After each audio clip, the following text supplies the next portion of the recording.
Welcome to R.O.B. News. And today we have two stories, one on Louise Mallard from Story of an Hour and the other on Anna Q from Homeless. Stay tuned! Today I'm here with Louise Mallard, a housewife who recently discovered that her husband passed away, yet didn't react the way society would normally react. Miss Mallard, or may I call you Louise? Yes, you may.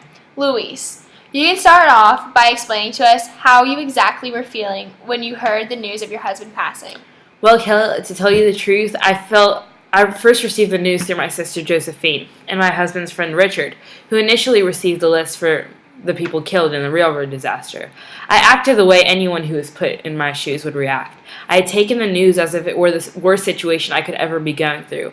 I wept with sudden wild abandonment in my sister's arms for as long as I could imagine, then went to my room to simply sit and think and be alone. So, Louise, tell me, what made you change the way you felt about the news? Well, at first I was only focused on the fact that Brentley was dead.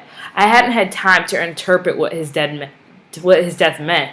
For the longest time, our lives had consisted of an everyday occurrence of Brentley going to work and me keeping everything in line for him to survive. I was utterly unhappy and felt as if I was living my life just to please him.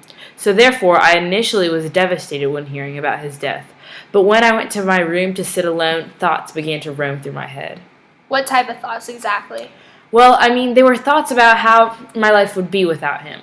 Would it be so bad not having anybody to live up to his expectations all the time? Would it be so bad not having someone control me 24/7? Will I really miss him being gone?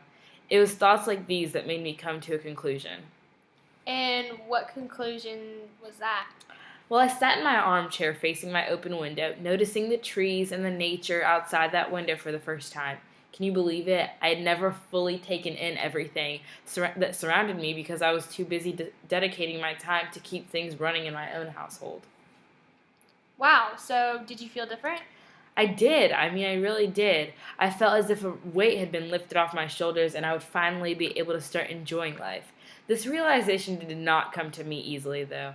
It took a long time that consisted of reliving my emotional breakdowns that I had had in the past and also looking to the future to imagine a different life that I'd be leading without Brentley. I felt free. I could finally breathe. I felt like for once in my adult life, I could truthfully say that I had freedom. So, how are you doing now, Louise? 2 months after Mr. Mallard's death? Honestly, Kayla, I feel great. I know that that's not how I should be feeling, but I'm trying to be as open and as honest with you as I can, and that's truthfully how I feel. Well, I'm glad you're happy, and thank you so much for your time and for telling your story. It was lovely meeting you. It was lovely meeting you too, Kayla. Thank you so much for having me. And today I'm here with Anna to tell her story about her experience on how she discovered what it really means to be homeless. So, Anna, start off by telling us what made you come to these realizations. Well, Esther, I began to write a piece on homeless people in general, and one day I came across a young woman named Anne. I went up to Anne because she looked like the typical homeless person sitting against a shopping cart. When I met Anne, she claimed not to be a homeless person, which left me confused. What do you mean? She stated that she was only passing through, which left me with some questions. I began to question her on what she meant by only passing through. Other than explaining, she handed me photographs of a house that must have once been her own. She may have not lived in it anymore, but it represented her as one point in her life. So what exactly did you get from Anne showing you her home? It wasn't as if the house was some big deal or a mansion or anything like that. It was just the fact that it was a place she had once called home. It was a place that meant something to her, you know? But what exactly does home mean, then? Home means many different things to many different people. Other than its physical point, it is the place where you leave every morning and come home to every night.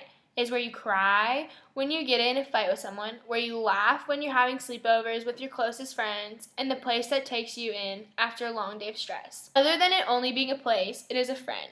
It's a friend that's with you forever, well, at least until the day you leave it. Yet, it will never be the one to leave you. Wow, I've never thought about a home being anything other than what it actually is. No one usually ever does. Most people think of their home as only a physical place in which they live in. The truth is, most people take their home for granted. They don't realize what they have until they lost it. So what does being homeless actually mean then? Being homeless doesn't only mean you don't have a home. Homeless people may not have a home at the moment, but that shouldn't only categorize them as homeless. When you don't know the full story, don't be so quick to judge. They may have been going through some trouble and not wanting to categorize themselves as homeless. Therefore, when it comes to looking for a place to stay, they won't choose to go to shelters or places where people should help them. They'll choose to simply roam around and wait for something to change. That's very true. That's really true. Thank you so much for enlightening us on this topic. And if I could add one more thing. Absolutely. Next time you guys see someone you may assume is homeless, don't.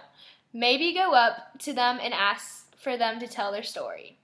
There may be more than meets the eye. Thank you.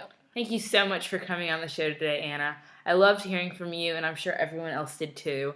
Pretty sure you changed a lot of perspectives out there. Thank you so much for having me. Come back anytime. And that's all we have for today on R.O.B. News.